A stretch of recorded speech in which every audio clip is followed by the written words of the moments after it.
What's up? This is Rebel Radio. What up? What up? This is DJ Newmark. This is Peanut Butter Wolf. It's your boy. It's okay. Keep checking out Rebel Radio. Rebel Radio. This is Rebel Radio. We're in the place right here. Rebel Radio is going down. Would you say Rebel Radio? Oh, wait.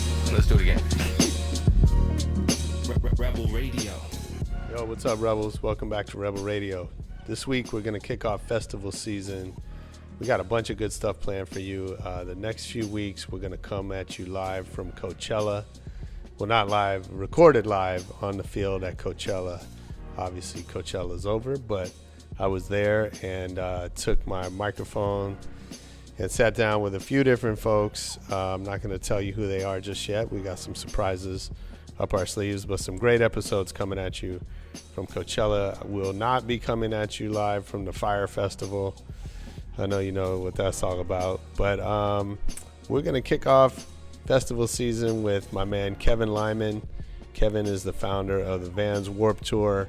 If you don't know Vans Warped Tour, it's the punk rock gathering of the year. They do over 750,000 people through their doors each year. They have from the biggest punk bands to, you know, all kind of up and comers. They got charities that they're launching out of Warped Tour. They're working with brands to integrate them into the community. It's just a great property. I think this is now their 22nd year. He's going to tell us what it's like to build longevity in that business. Kevin's also been the founder of a bunch of other tours, the Taste of Chaos, the Mayhem Festival, a festival called It's Not Dead. If you're into punk rock or metal, you've definitely probably spent some time in one of Kevin's events. He's got just some brilliant lessons about being just a hands-on leader. I met Kevin many years ago, was trying to do some business with him, and I remember we sat down for a meeting. He had just come back from the Warped Tour, and like that night he was going out to see another show, another band play. The dude's just unstoppable. This episode is also a little bit of the history of West Coast punk rock. He's going to drop so many names on it, on you, that if you're into that kind of music, you're in for a real treat. Good stuff, and I hope you love this interview with Kevin Lyman.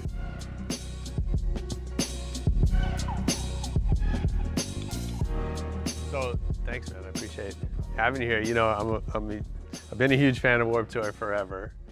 I don't know if you remember, for a while ago, I had this idea that we should do an Herb tour when I was at Herb Magazine. Right. And I wanted to do it with you, and then we never got our shit together. Yeah, we tried a little bit. Yeah. Wasn't it with Funkmaster Flex? Was he around in that time? Or maybe, you know, I don't know. Yeah, I don't know. It was so long ago. Yeah.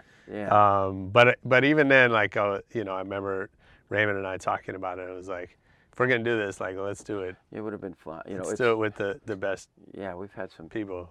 You know, right now, so we're like just really focusing on, you know, the Warped International stuff. Yeah. Warped and the cruise. Yeah. Idea. Warped cruise. Yeah, we're doing that. No way. It goes out the Warped Rewind cruise and end of October. Yeah.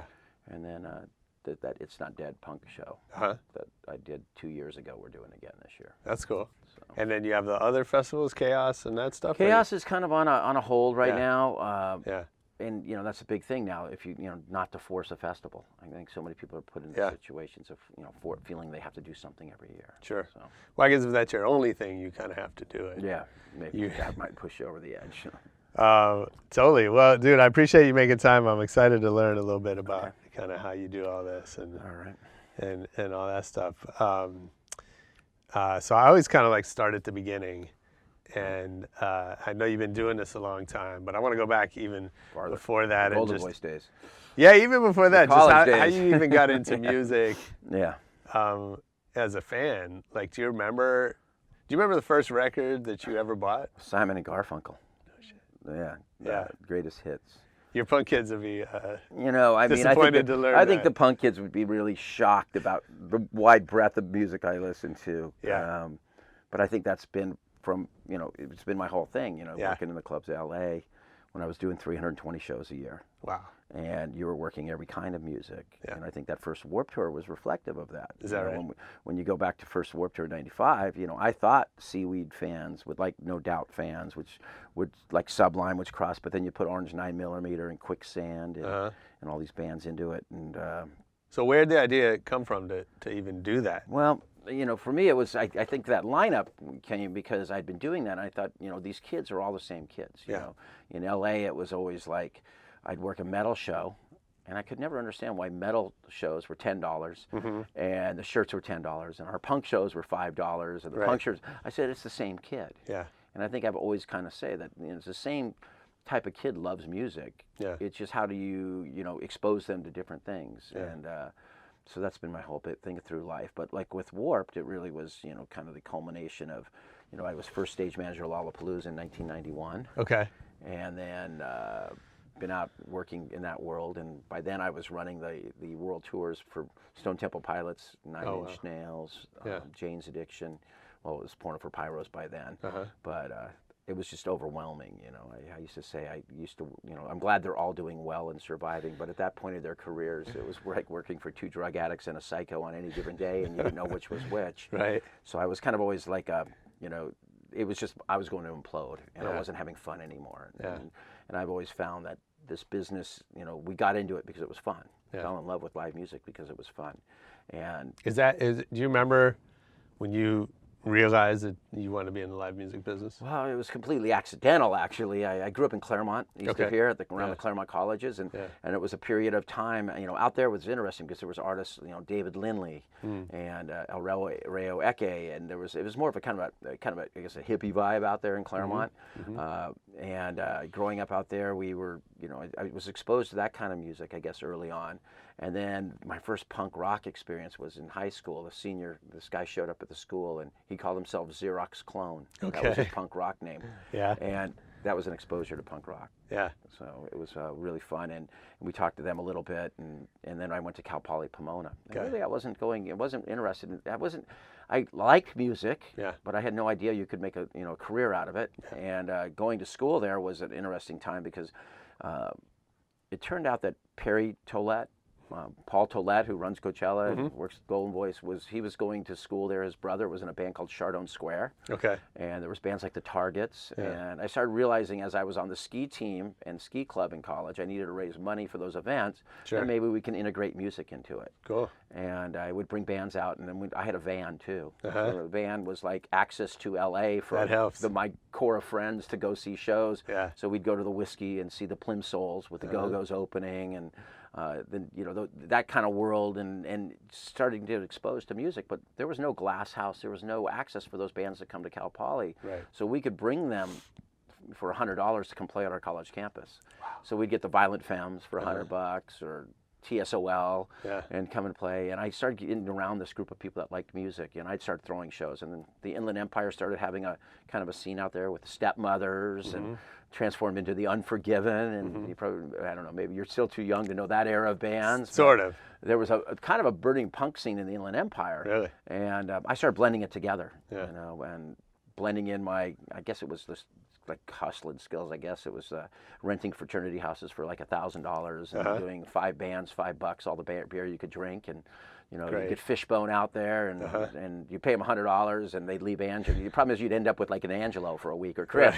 They'd just leave like enough equipment. They were always leaving more equipment and people at my house until I brought it back to a show in LA. Yeah. But that kind of was kind of interesting. And then I actually graduated college, and it's interesting going back to speak as an esteemed alumnus at Cal Poly recently, and I think it's funny that the guy who kind of, my degree was in recreation administration, is now going back and talking about people. Yeah. And I went off and ran a weight loss camp in Hawaii right after college. So I lived over in Hawaii for a while, and came back pretty much broke. Yeah. And living in Hawaii was great, but it was, taking 2 jobs and never really got to enjoy the surfing I went over there for, the water. I was always working. Yeah. But I came home, and I guess it was one of those things early on, like helping people. Just always try to help people. That was always my thing. And some people wanted to help me. They said, hey, Kevin, Fender's Ballroom. Fender's needed a stage manager for a upstart promoter. Her name was Marcelle Brumal. I think she was burning up her husband's trucking business, booking bands like Lone Justice, and the Blasters, and that kind of era of bands. And they were booking those shows. But in that same building, Gary Tovar, Golden Voice, was booking shows.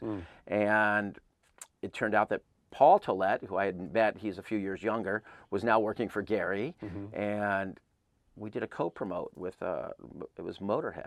And at the Fenders Ballroom, you can picture Motorhead in those days playing Fenders. And they needed someone that could actually like follow the contract rider. I really think that's what pretty much my qualification at that point was. And I don't want to, it's disparaging to say that about someone, but Golden Voice was kind of run by the fist at that point. You had Gary and those guys, but man, the stage managers, like, you just did the shows, and Rat Sound, who's now out there doing Coachella and everything else, was the starting PA company, and I still work with them. Nice. And, I was able to kind of follow a writer on contract, and I think the bands and Gary was starting to book bigger bands.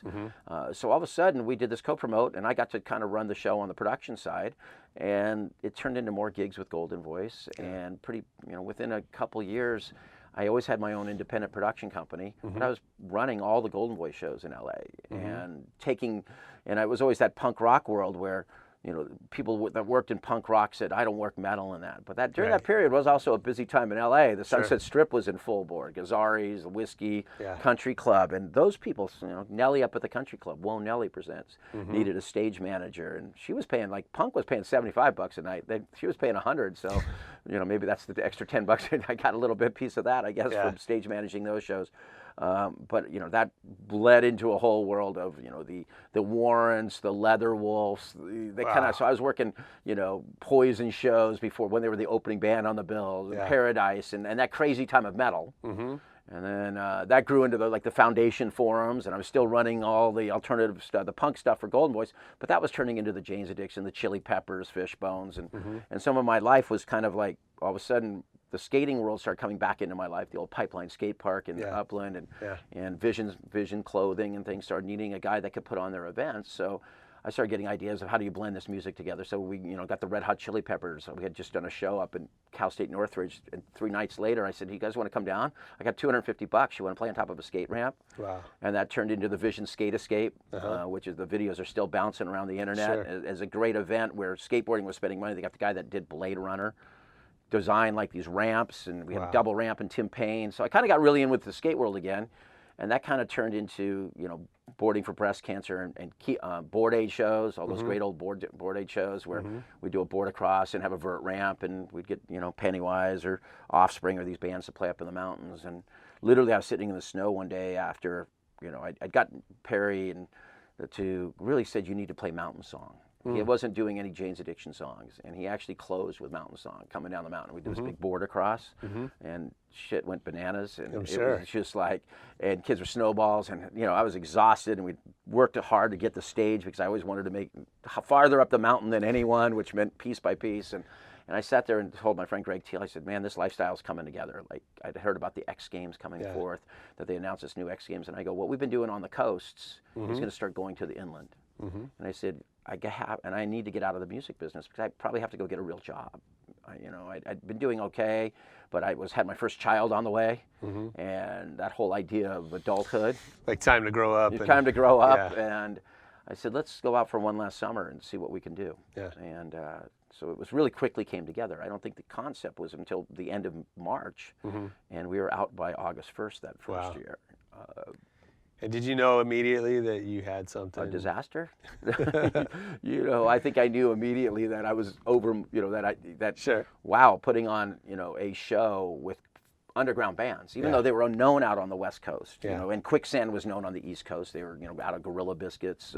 Civ was coming out with Civ, so he was out there, but I knew the music, but putting it all on a tour together, they didn't really know these bands in Milwaukee. Right.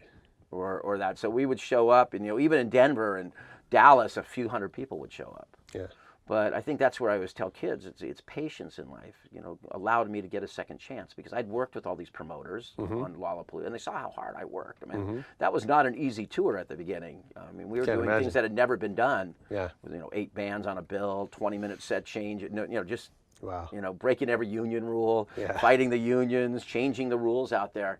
But they gave me a second chance, and that second chance was, I want to give NoFX and Pennywise credit for really helping me out there, and they know that. I talk to them often, but they kind of stepped up and had heard how much fun it was, and said, hey, we want to be part of this, because at that point their agents wouldn't call me back. No one was going to call me back because it wasn't successful the first year.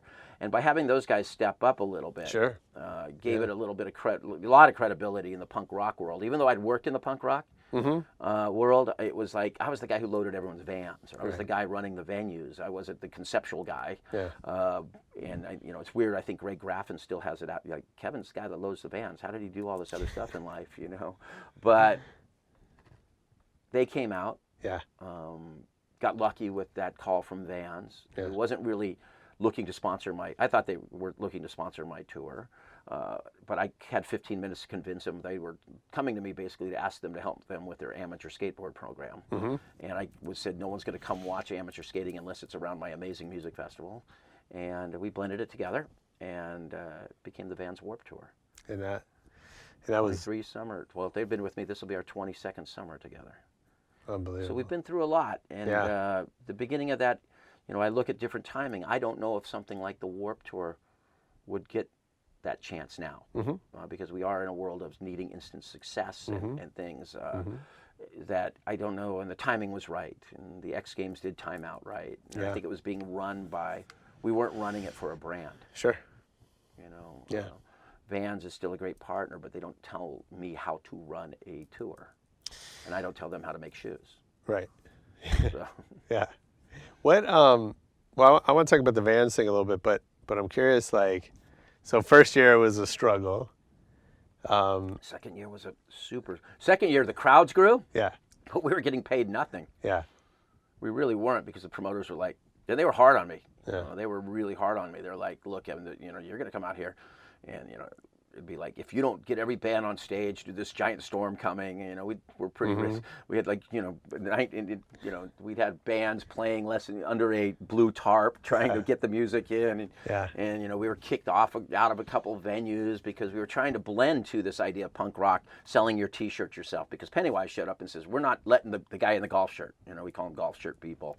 And it's no disrespect. I wear a golf shirt and golf courses, but I get it. it's like I always used to have the saying, never trust a person in a golf shirt. That was the kind of the punk rock mentality. Sure. So we were trying to blend that world of running a venue into this idea of what I was trying to do, of not writing set times, selling your own T-shirts, kind of being a little bit loose, but it was very tight in the background. Warped Tour has always looked like control. It's a controlled chaos situation, but that's what makes it still what it is. So did it ever get easy? It's never gotten easy. No. Every year is its own challenges. Yeah. I'm facing my challenges this year. Yeah. In 2000, whatever it is. So you said I'm lost in time. It's funny how often I've said 2018 or 16, but 2017, I'm facing my own new set of challenges. Yeah. We've got a huge world of festivals out there right now. I've talked a lot about for the past couple of years about the festival bubble. Like, how many festivals can this culture absorb? And I think right now we're starting to see we're maxed out. Yeah. And so a lot of bands have a lot of choices. Are you going to grab money on weekends from festivals, or are you still looking to build your career over time? I think we're in a toss-up point. Is there still a place for something like Warped Tour, developing acts? Do bands still have that in their mind? Where, this year I was deep thinking there was bands and where availability, who was available too. A lot of bands might be in Europe. They're touring the world now. It's a world music business. And I really was thinking that, maybe this was that time, the culture of America, right? I felt that energy coming this summer. I felt this kind of undertone of unrest, and I thought the world might be going more for bands that are going to have things to say. So when I started booking this lineup, I really was thinking, and that's why we have bands, because I think, and it's not that bands don't want to say anything, but sometimes they were afraid that if they said the wrong thing, it'd blow up on the internet with it before they got to explain themselves or what they really meant. So people just stopped talking or standing for anything. So this year's lineup is really, I think it's interesting. It's not maybe the lineup we've had the last couple of years, but I had to challenge myself too, because you can't keep going back and booking the same bands. Of course, you can always go back and book Less Than Jake and Real Big Fish, because they never get old. They're the band that you couldn't go see all the time, and ska never gets old. But I had to go find some of those bands. So bringing bands, great messages, Sonic Boom 6, and Anti-Flag coming back, and this band War on Women, and Shauna's got a lot to say right now about young women and where their role is in the world, and how they need to stand up for what they believe in. So and then we're gonna have some of the real fun bands out there. But I think it's taken a moment for people to kind of get their heads around the lineup again, and Sure. and even I think a little older audience is starting to look at it and go, wow, I haven't been to Warped Tour in a few years, but wait a second, there's enough punk there, and you know what, I've never got a chance to see Guar, and Right. and it's cool to go see young bands. So you challenge it each year, and you challenge, are the tours, it's not no blame. There's no blame in this business, but everyone's overworked. Everyone's working 2 or 3 of the jobs that they used to work one. Yeah. So the details, some people, like routing up right on top of each other. Bands seem to be in the same city, same like-minded bands playing in the same city on the same day, understanding that there is a finite amount of money for kids to spend on entertainment. And despite what we think sometimes, this economy is people are getting by week out there, and they can't afford to go to 2 or 3 shows in the same week. So that's the challenges we're facing right now. Yeah, sure. So, what about you? What especially in those early years, what enabled you to push through that and kind of keep going? I mean, these are hard stuff to deal with. Yeah, because I think I've simplified it in my mind that we are creating entertainment. We are creating fun for people. And fun can create education. That's why you always see the philanthropic side or the educational side of what we're doing. Because when you're having fun, your mind is open to other things. Yeah. So that back in '95, I was actually thinking about what would be my next job. And I thought, well, maybe I'll go back and get my teaching degree. There was a need for teachers around that time. Maybe I'll go back and do that. So now, kind of to fill your head in what you're doing, to continue working as hard, because I'm still working 12, 16 hours a day a lot of times, and I'll be on the road for 2 months putting on these shows. Is I look at it that, and you have to keep going, is the drive is that maybe in some ways I've created the largest classroom in America. And that classroom spills over to young people getting into the business. And now you go out. My wife, wasn't there, was out at Coachella this week, and she said, I know you're proud that all these people are running departments out at Coachella because they learned how to work hard out on the Warped Tour. So you're training a new type of tech, and they're in demand. I also look at the nonprofits that have grown out of Warped Tour, to Write Love on Their Arm, Keep Abreast. We work with 100 nonprofits throughout the summer on Warped Tour. That canned food drive that most people don't know about, really, unless you're a fan of Warped Tour. We collected 460,000 pounds of food at the front. Yeah, and I read that. That's unbelievable. The blood drives, music, and now we're entering a new phase. And I didn't realize that counselors were so cut from school budgets that you may have one counselor at a high school in charge of 2,000 kids. Wow. And they don't have the resources. So, voice for the innocent, because the Warped Tour hasn't come without controversies, and I think life is about controversy. If you can't run through pablum your whole life. Sometimes you're going to have issues you deal with. Yeah. And a couple of years ago we had an issue, and I didn't realize that the resources for young women that are sexually abused in young years are so limited, or they don't know where to go. So teaming up with a Voice for the Innocent. Which is great. They were great last summer. They passed out cards in each city with resources behind where kids can use this to get help. Because I'm at school, we were at a hotel, and it was all turned into that it was high school counselors there. It was weird. Fortuitous on a day off outside Colorado. And I talked to them, and they told me just how tough their jobs are. And I started showing them the cards that we give out. Yeah. And they're like, wow, we don't even know about these resources in our markets.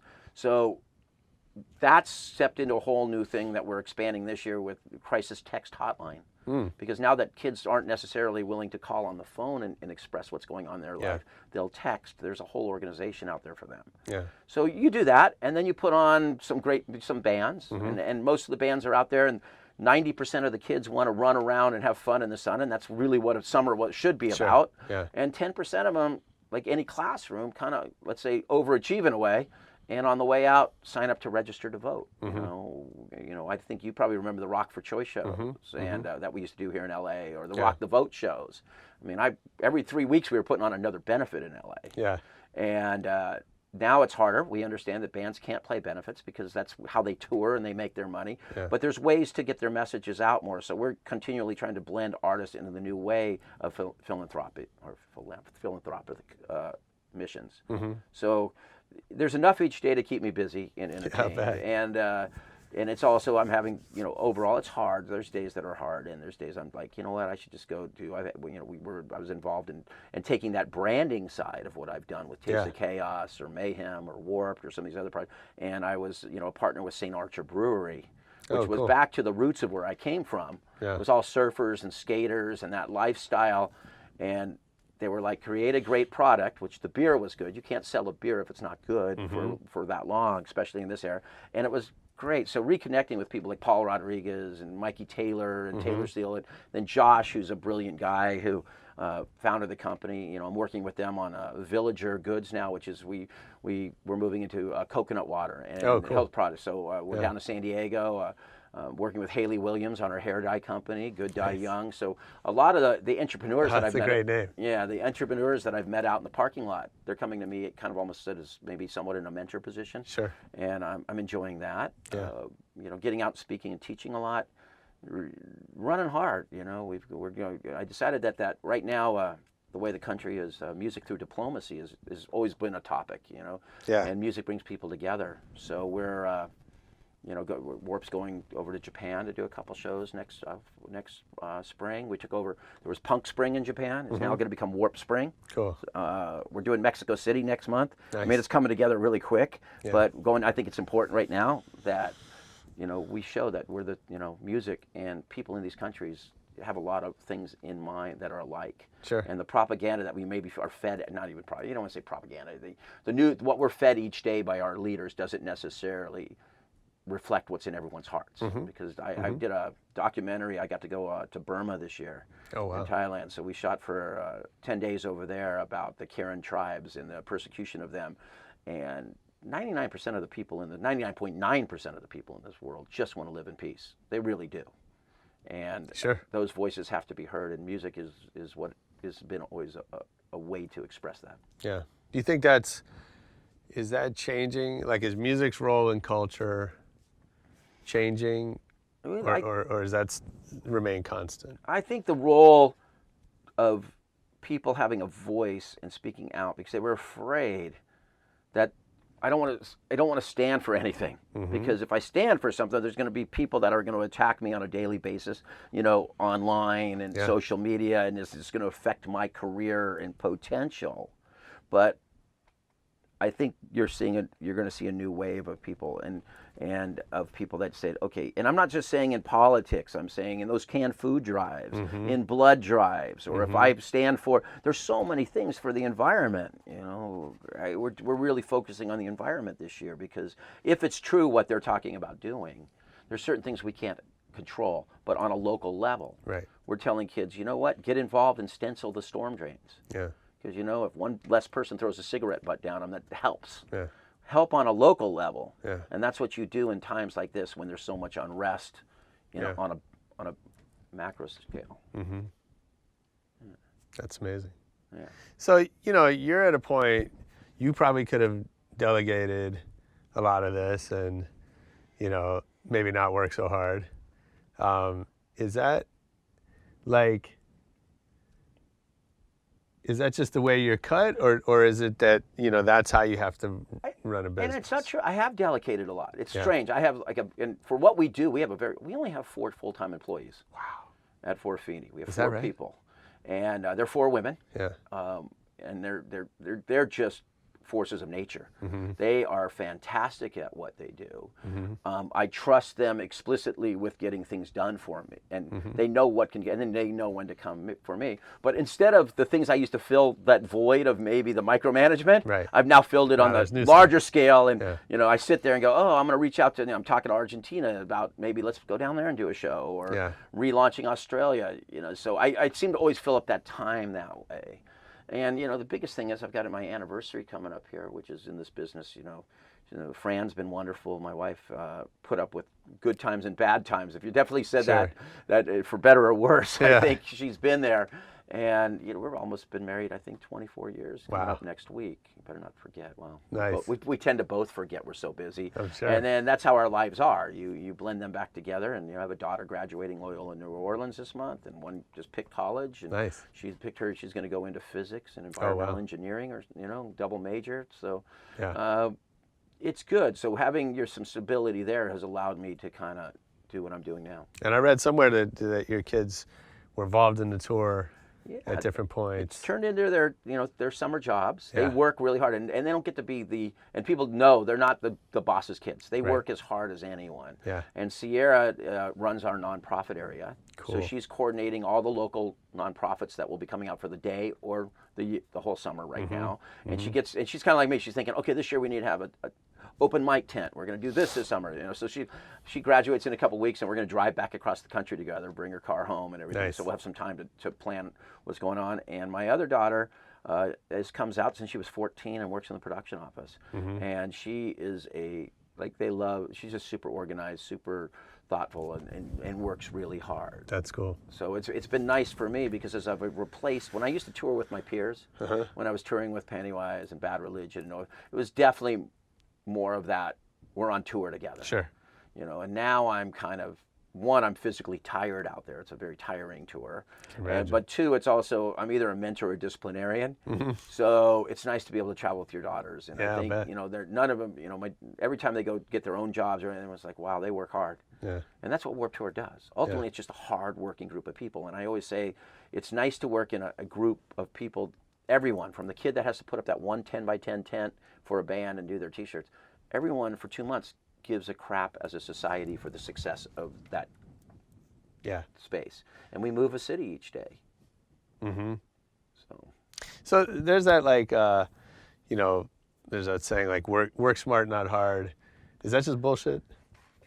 I think for some people, but there's no cutting corners really. You get out there and work hard. I mean, I was allowed to do Warped Tour, especially the second time, because of those 12 and a half, 13 years that I worked in LA, 320 nights a year.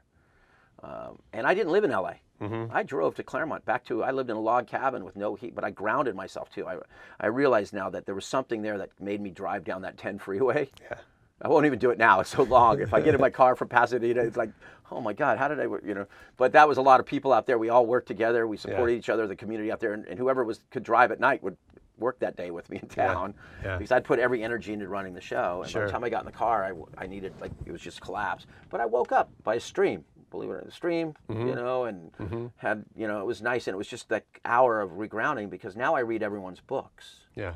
I can read the Motley Crue books or the Chili Pepper books, and I go, oh, I remember that night. Sure. I was like the fly on the wall, loading the gear out of the dressing rooms or the stages, and that night that happened, I didn't go to those parties. And now it's trying to explain to my daughters too that there was that thing I kind of kept my distance a little bit, but they knew I was working hard for them. Yeah. And she's a little nervous because she doesn't do drugs and has never, and she has no interest in them. And she's going to go to a school that's known for baby party school. And I go, it's okay because people who do drugs don't hang out with people that don't do drugs. Right. And I learned that early on because I'd be touring with people, and I felt weird because they didn't invite me to the parties. I go, oh, don't they like me or anything? But I think they were going to go do drugs, and they were going to be uncomfortable doing them around me, and I would probably get uncomfortable around them. But we kept our working relationships very, very solid out on the road. They knew that, if I was doing their tours or working with them at local show, they were going to have a great show or the best show possible. So there was some grounding there, and now I'm kind of, you get reflective. I just turned 56 last week.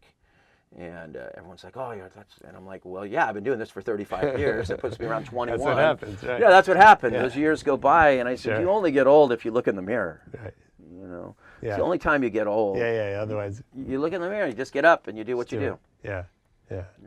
So, like all these sort of values you're talking about, I know you said there's 4 people, but when you staff up for tour, I think I read it was like over 900 people. Well, 900 people with the bands and crews, and everyone out there, a couple hundred people, So how do you maintain a culture at that scale? Well, I think it was, it goes back to like those early days, like why do you have a barbecue after the shows each night? You try to show people they're all equal. Yeah. Because I worked in a business of hierarchy at the business. It was like the headliner dressing room. Sure. Or the headliner puts his drums on the drum kits and everyone stacks them in front, those kind of things. Right. But the punk rock world was kind of like, oh, we'll move our drum kit, and if we have a half a pizza, the opening band can have a quarter of it. Yeah. And it was kind of that community, and I think I try to build that community out there too. And I'm there every day. I'm not calling this show in, and even when there's maybe been a problem with an artist, and I'd have to deal with a label or something back in the day. Not so much anymore. You were saying Atlantic, and I think that Sugar Ray was on Atlantic. If I remember, Sugar Ray was on Atlantic, and there was that moment in time where they were selling 70,000 records a week on Warped Tour on a 1-foot stage. Yeah. And they came to me and said, labels screaming at me, and everyone like, we got to put them up on the biggest stage out there. And I'm like, no, because I think there's only one fly on this first album. That was a hit song, and I didn't hear anything else on that album. And I knew Mark from the clubs; he was in Shrinky Dinks, and I said, look, guys, I understand if you have to leave, but this is how I run my tour. Yeah.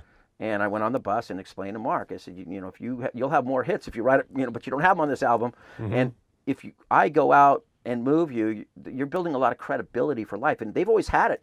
Sugar Ray's had credibility in the punk world. I think a lot of it came from that parking lot because they hung out, they powered through it, and they went out and wrote amazing hits. So it's kind of true. And I also look back that the smallest band on the main stage that year was Blink-182. Wow. Now, if I had bumped them, would they have ever come back and played for me again? Sure. Probably not. No. So, I'm like, you get it if you're on Warped Tour. And some people don't do Warped Tour because that's not their thing, and that's okay. Yeah. And that's all right. Yeah. But I'm proud that a lot of the bands that have been around now, 25 years or so, are bands that have come back and played Warped Tour on a consistent basis, that are putting out, and replenish their fan base. I love that. Every Time I Die is having some of their biggest moments right now, because I knew that band was so good. Their music just had a cycle to the place, and that's being nice. You have to be nice. Mayday Parade, The Maine, all these bands are just nice people, so you want them to succeed, so you give them the chances until all of a sudden their music makes sense. Yeah. And they're all having great moments of their career. Yeah. So I know you're super involved in the set times. Yeah. And that seems like I think from the outside that seems like a sort of a trivial. It's a huge thing to make. It comes from that being the stage manager of Lollapalooza in 1991. And watching Henry Rollins every day at 1:20 in the afternoon go on stage and do what Henry does. Yeah. And if you've never seen Henry, watch him play live. Sure. It's an explosive thing. And every day from 1:20 to 1:50, he would just be Henry, just killing it. In front of nobody. In front of a bunch of empty seats and maybe a few kids up in the lawn. Yeah. And then we would have some field shows. It was nice. We'd play some fields, and there would be some kids in the front, but still it was a small crowd. Yeah. And every day I would sit there and go, man, if Henry could just open for Jane's Addiction one night, that would be huge for his career, because this was pre-social media. Sure. I think just about now, like, you take some of those young acts, and that's why 90% of the audience is in line at Warped Tour at doors, because they don't want to miss their band, but then you can thread that through. Yeah. And it is a lot of work. I got to sit there every morning and write it out and put it all together. Sure. But I think it's worked because of that, and I think bands have broken because of that. Yeah. Because if you go on a big tour, and I don't know if big tours are breaking acts, like, because you used to fill up the big tour if you were the opening act with all the radio stations. Right. And a label would use that, but there's less and less of that availability out there. Absolutely. So you're playing as entry music. Yeah. Coming in. So how do you tie that and go from there? Yeah. So I still believe writing this game. And that's what I'm saying. People are going, well, what's new this year? I go, not a lot's new. We just tweak it a little bit. Warp still feels like that backyard party that it started out to be. We tweak it each year to kind of fit what's going on in the world. Yeah. But I'm not going to, because some people call me and go, well, why don't you get a big headliner now? And I go, well, one, if I got a big headliner, there would be the budget for all the small bands. Right. And two, people would just start coming in the evening. If Warp doesn't work and goes away at some point, it's okay, because we've been there 23 years. We weren't supposed to be there a second year. And no one's been a traveling touring festival longer than this. Yeah. So, there's things I'm trying to work, and I tell the labels, bring me ideas or things you need, and maybe I can help fix them. Don't tell me things now that we could have discussed in October. Sure. Yeah. So. And you mentioned all these new festivals popping up, and we see them everywhere. Yeah. What is it that you wish these young promoters would know? It's building. I think you have to take your time to build a successful festival. I think, there's that rare thing, but whatever I'm finding that rare thing, and I'm going to be speaking in Florida this weekend. I know I'm going to meet the guy who started Okeechobee Festival, which is having a lot of success, but he has a fantastic location. Yeah. And he's building the culture of that festival. Sure. And who knows where that culture is going to go. I mean, I don't think when Paul started Coachella, he thought it would become that type of culture at that festival. Paul comes from the punk rock world. Right. Just like I didn't know, we come from that, and your festival, you kind of flow with the culture of the festival. There's festivals that aren't doing as well because I think I thought they were locking in on just a lineup now. It can't just be about the lineup because there's great lineups everywhere. Sure. And everyone's playing festivals, so people are really we're in that NASCAR situation. I'm a student of NASCAR, Are you? where NASCAR's it's got to this point where they were big sponsors, the ticket prices went up, getting there was expensive, the hotel the fans just had that their economic status of that fan for the core of it was a certain amount, and once they went over that threshold, people just went like, I'll stay home. Yeah. I'll stay home, watch it on TV. Sure. And now they don't know what to do. Yeah. I mean, their attendance keeps going down. Is that right? So they just brought Monster in to try to young up the audience. But the first thing Monster, which is Monster's culture, is they had the Monster Girls that you see at Right. Supercross and Leather, but they realized that the religious basis of NASCAR, all of a Doesn't work. sudden it was like prostitutes and strippers and Satan is in the parking lot, So it's understanding your audiences, and I think festival people need to really understand their audiences. Yeah. And, this year I know some people, some people are really happy with the lineup and some are not going to be happy with it. But it wasn't not trying to understand what they had. It was maybe what was available to put on and present this summer. So how do you, I see this with Coachella, and I'm friends with those guys as you are, and we're going to this week. But like every year, the Coachella the lineups announced,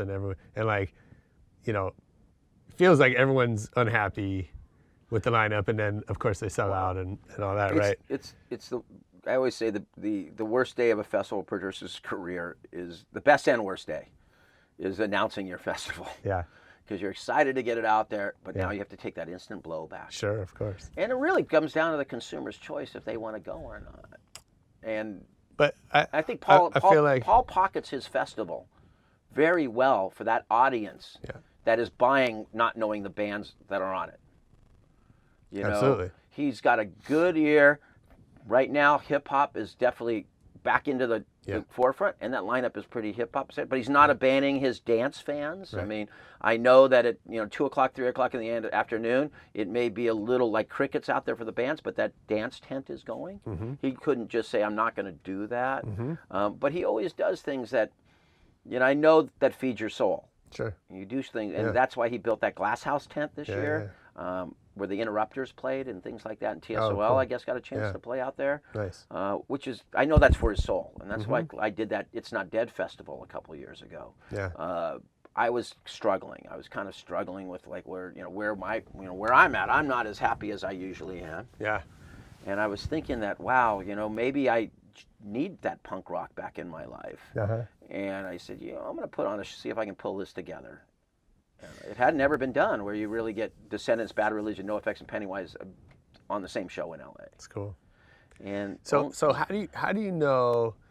How do you decide what feedback to pay attention to, right? Because you're always going to have, whether it's haters or people that are just, Well, now it's really easy because you kind of go through, and if your hate's coming on Twitter, you can go into that person's profile and see if they're really that hateful. Right.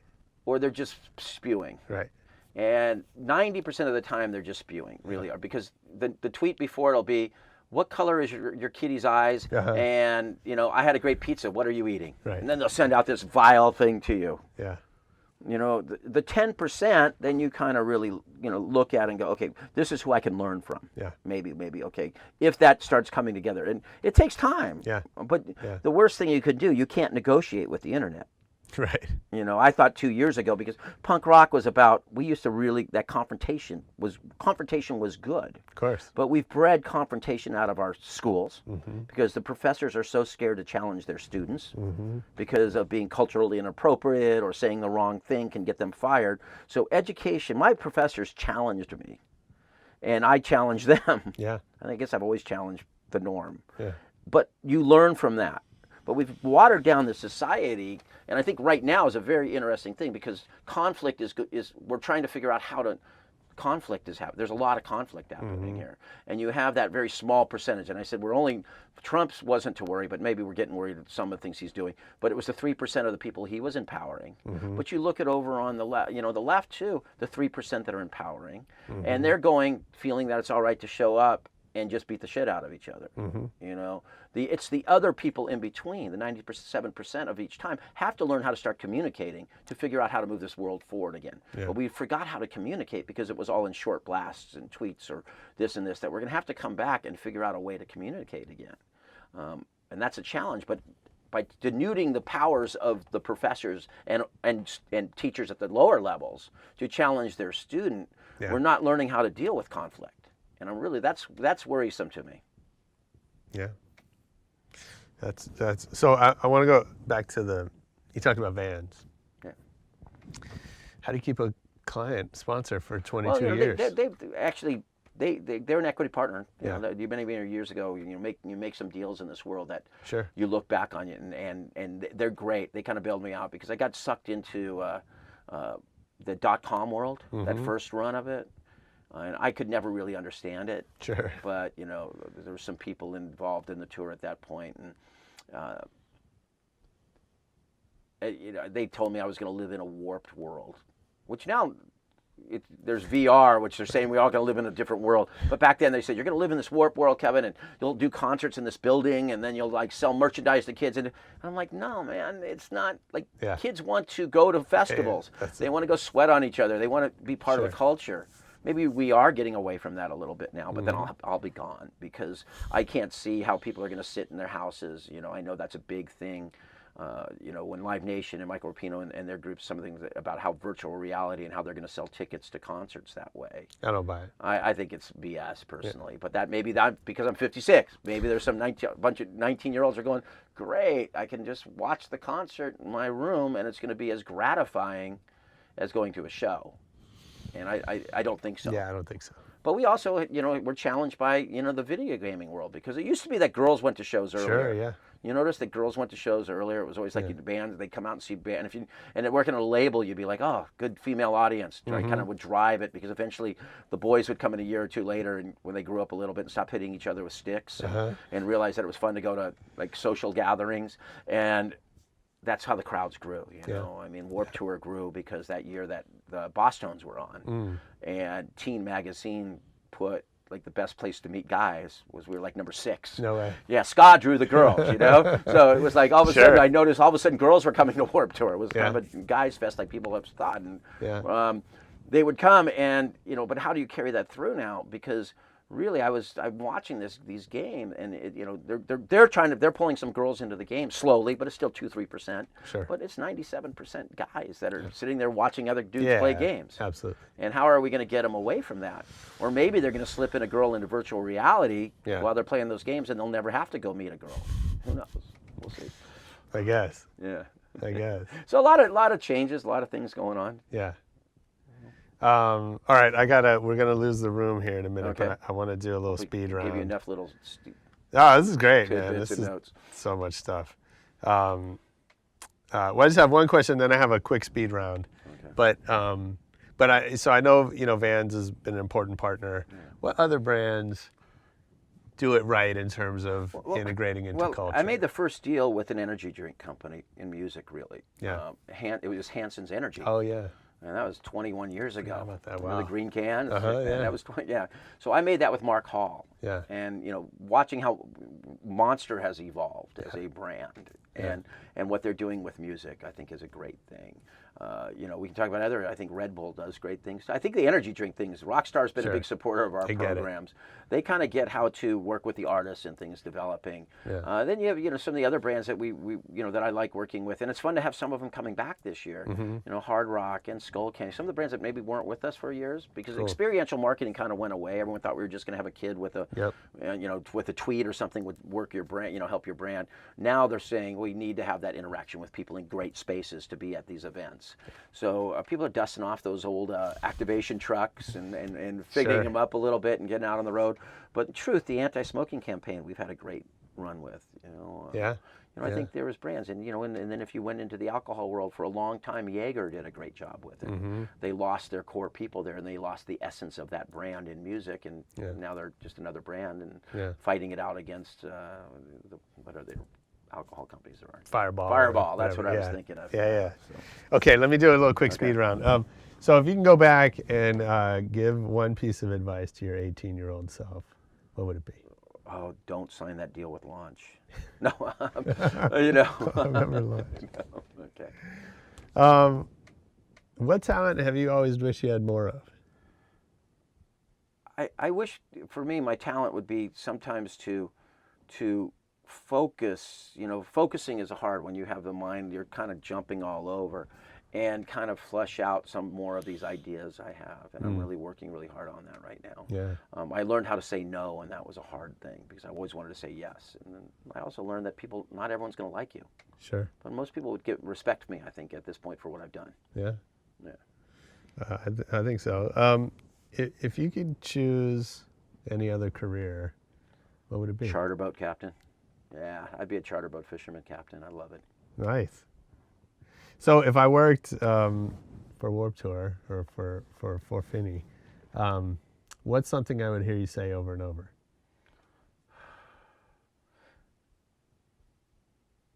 If you worked for Warped Tour for Finney, it's okay to make mistakes. It's okay to make mistakes. I've made a lot of them, but you learn from your mistakes and move on. Move on quickly. Yeah. My mistake, I forgot. I'm past it already, being late for your interview twice. Me which too. I've never done. And now we're past it at this point. So. Who would you be most excited to learn as a fan of your work? He's passed away right now. But what really makes me feel good is a lot of people say Bill Graham would have really enjoyed what you've done. And I got to meet him in '91 Lollapalooza and watch how he handled Ice-T's posse when they were kind of being a bunch of assholes. Yeah. And the way he dealt with his business. And I watched him when I sold egg rolls in the Grateful Dead parking lots, and I would watch how he ran those shows. That's so cool. And I think if I had the chance now, I think he would have found now he would have told me 19 different ways to do it better. Sure. But I would have taken them all very seriously. Yeah. Well, I know you travel a lot. What's your favorite city to travel to? Oh gosh, traveling for me is, I try to find when we say we have a favorite city, that pigeonholes us. I realize that you have to find the best, try to find the best in every day when you're on the road. Find something good about there. I'm still looking in St. Louis, but no, every time I'm trying. When I'm at that venue, I'm sure there's great. So what city has surprised you where you found something really Lancaster, great? Pennsylvania. Wow. I mean, I just came from Lancaster this weekend. Yeah. It was my third time in 5 years to go to this conference and teach and speak. But I really think that it's also a city that I've seen was progressing and getting a little better and reinventing itself from its past. But I'm right now it's on that edge. And it was very interesting reading the paper that that if the budget cuts go through, they're going to lose $2.1 million in funding in Lancaster County. Yeah. And you hear the people going, but we voted for him, not understanding that those cuts are going to be across the board. Sure. And I think they're going to see some backward sliding, the redevelopment. There was a lot of homeless there that they're using the money to help the homeless. There's training going on, and they're talking about all that being cut. And I think these cities are on the fringe because of the opioid addictions. Yeah. Early in the morning I take my walks, and you found needles a few blocks from that really nice downtown. I think this country's right teetering, and I think a lot of it people don't. The opioid addiction is so huge right now. I just read a thing this weekend. It's more deaths than guns and cars accidents combined. Yeah.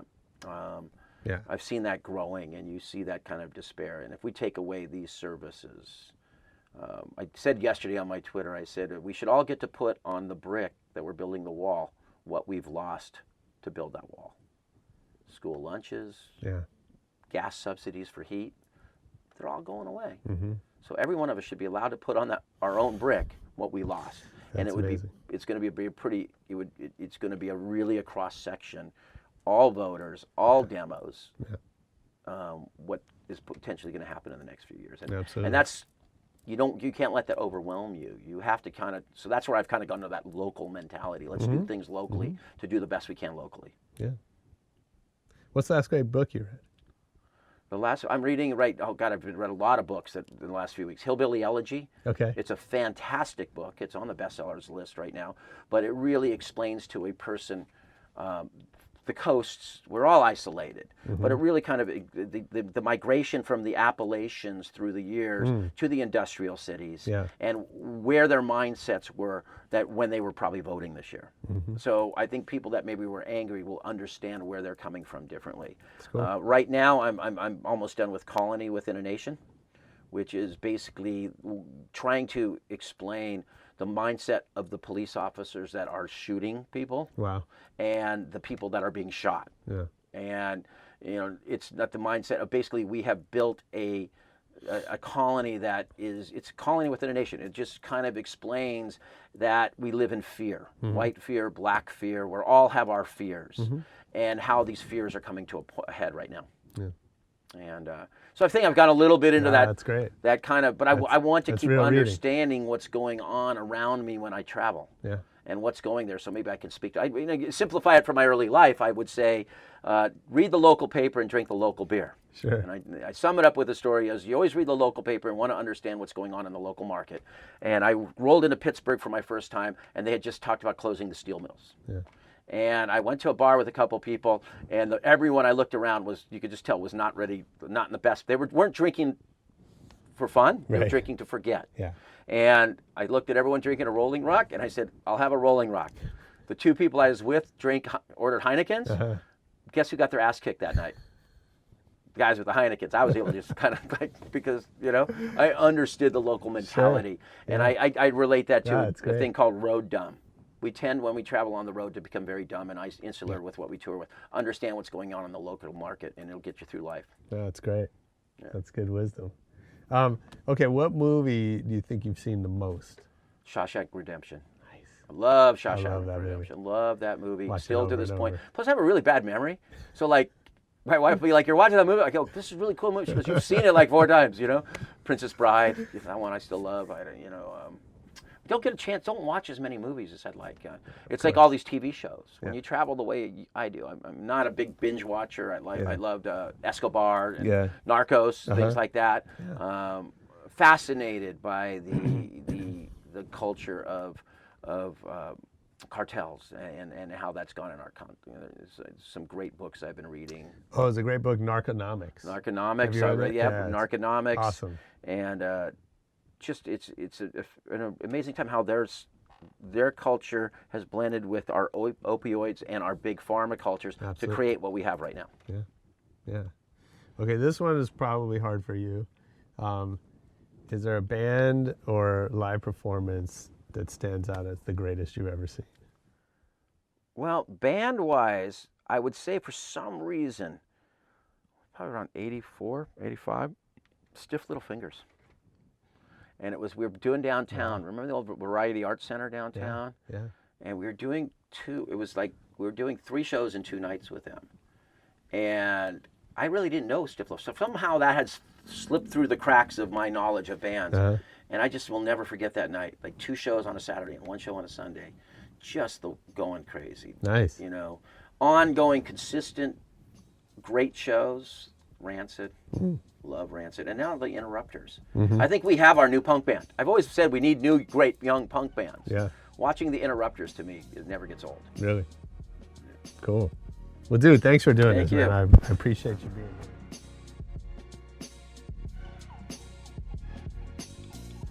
here. Yo, I hope you enjoyed that, man. I love talking to Kevin. I could talk to that dude all day. He's just so full of knowledge and passion for what he does. Unbelievable. Hey, make sure you hit us up on Twitter this week at Rebel Radio Net.